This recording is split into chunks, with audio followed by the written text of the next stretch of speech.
সালামু আলাইকুম।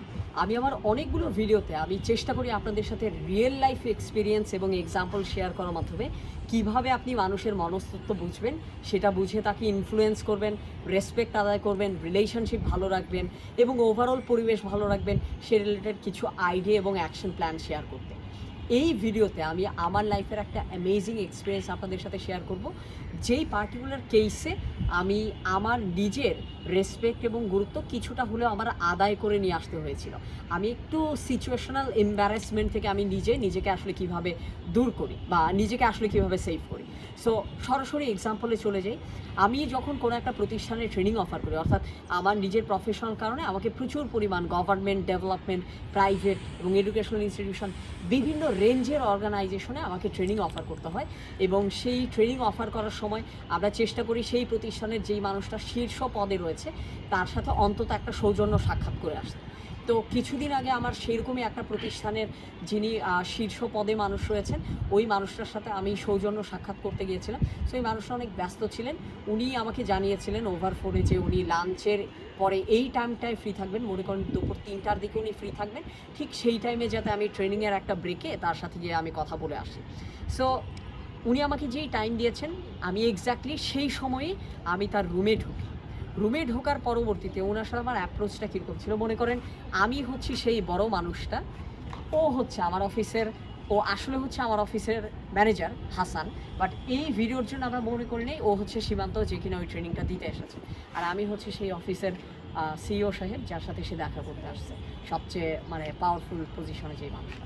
For example, তুমি এসে আমার সাথে হ্যান্ডশেক করতে আসো। ও আচ্ছা ভাই, সব ঠিক আছে, কথা হবে ইনশাল্লাহ, আপনার সাথে কাজ করেন, ঠিক আছে। দেখেন, আমি আপনাকে জাস্ট এই ছোট্ট 3 সেকেন্ডে এইটুকু দেখালাম। আপনি চিন্তা করে দেখেন, যেই মানুষটাকে আমি ইনভাইট করেছি একটা জায়গায়, ওই মানুষটার সাথে আমি একটা হ্যান্ডশেক করলাম। হ্যান্ডশেক করে আমি দুটো প্রশ্ন করার আগে আমার যদি বডি মুভমেন্টে এরকম হয় যে আমি তাকে প্রপারলি সম্মান দিচ্ছি না, আমি আই কন্ট্যাক্টও করতেছি না, আমি তাকে প্রপারলি অ্যাড্রেস করতেছি না, ইভেন আমি তাকে ন্যূনতম একটু বসারও সুযোগ দিচ্ছি না, আমি আমার বডি ল্যাঙ্গুয়েজ দিয়ে বোঝালাম যে আমার আসলে খুব একটা বেশি সময় নাই বা আমি আপনাকে খুব একটা সময় দিতে আগ্রহী। আচ্ছা, ঠিক ওই মুহূর্তটায় তোমার কী মনে হবে? আমার খুব খারাপ লাগে। এক্স্যাক্টলি ওই মোমেন্টে আমারও খুব খারাপ লাগছে যে এই মানুষটা আমাকে ইনভাইট করে নিজে আমাকে সময় দিচ্ছে না, ইভেন ন্যূনতম বসার কার্টেসিটুকুও আমাকে সেই মুহূর্তে দেখাচ্ছে না। তখন আমি একটা ছোট্ট কাজ করি। ছোট্ট কাজ যেটা ছিল, আমি ওখানে ঢোকার পরবর্তীতে হ্যান্ডশেক করার পর যখন আমি দেখি যে উনি আমাকে দুটো সোশ্যাল প্রশ্ন করেছেন যে সব কিছু ঠিক আছে, রেস্ট হাউসে কোনো সমস্যা হয়নি তো, অর্থাৎ দুটো সোশ্যাল প্রশ্ন তিনি আমাকে করলেন, আমাকে উত্তর দেওয়ারও তেমন কোনো সুযোগ দিলেন না এবং এর মধ্যে আমাকে বসতেও বললেন না। তখন আমি যেটা করলাম, আমার সাথে উনি 1 মিনিট কথা বলুন, 2 মিনিট বলুন, 3 মিনিট বলুন, তাতে আমার কোনো সমস্যা নেই, বাট যেটুকু সময় আমরা বলবো যাতে উনি যাতে আমাকে ফুল অ্যাটেনশন এবং রেসপেক্ট দিয়ে আমাকে যাতে প্রপারলি ট্রিট করে বলেন, এটাকে এনশিওর করার জন্য আমি যেটা করেছিলাম যে, স্যার, আপনার এই প্রতিষ্ঠানে আসার পরবর্তীতে আপনার কলিগরা আপনার সম্পর্কে এত পজিটিভ ফিডব্যাক দিয়েছে এবং আপনার পার্সোনালিটি সম্পর্কে এত কিছু বলেছে যে স্যার, আপনার সাথে আমার যে একটু বসে কথা বলার সুযোগ হবে, এটাই আসলে স্যার আমার জন্য অনেক কিছু। দেখছেন, ন্যাচারালি সে বসে গেছে। মূল জিনিসটা হচ্ছে, ওই হ্যান্ডশেক করার পরপরই যখন আমাকে দুটো প্রশ্ন করা হয়, আমাকে দাঁড়িয়েই অ্যান্সার দিতে হয়, আমাকে উনি বসতে বলছেন না, সেই মোমেন্টে আমি দুটো প্রশ্নের সাথে ফলো আপ কয়েকটা সেন্টেন্স অ্যাড করে আমি কিন্তু তাকে বলি যে স্যার, আপনার সাথে যে আমার একটু বসে কথা বলার সুযোগ হবে, এইটাই আমার জন্য অনেক কিছু। এবং আপনারা দেখেছেন যে আমি ওই হ্যান্ডশেক থেকে যখন আমি নিজে বসছি, তখন এইটা মানুষের একটা কমন নেচার।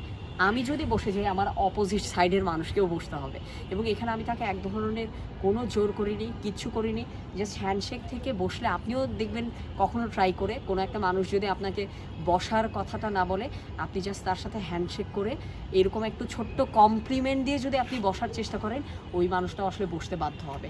এখানে আরেকটা খুব চমৎকার আইডিয়া আপনারা কাজে লাগাতে পারেন। মানুষ 2 ধরনের হয়, auditory learner, visual learner. Auditory learner হচ্ছে উনি শুনে অভ্যস্ত, উনি শোনার মাধ্যমে ইনফ্লুয়েন্সড হন। ভিজুয়াল লার্নার হচ্ছে দেখে অভ্যস্ত, উনি ভিজুয়ালাইজ করার মাধ্যমে অভ্যস্ত হন।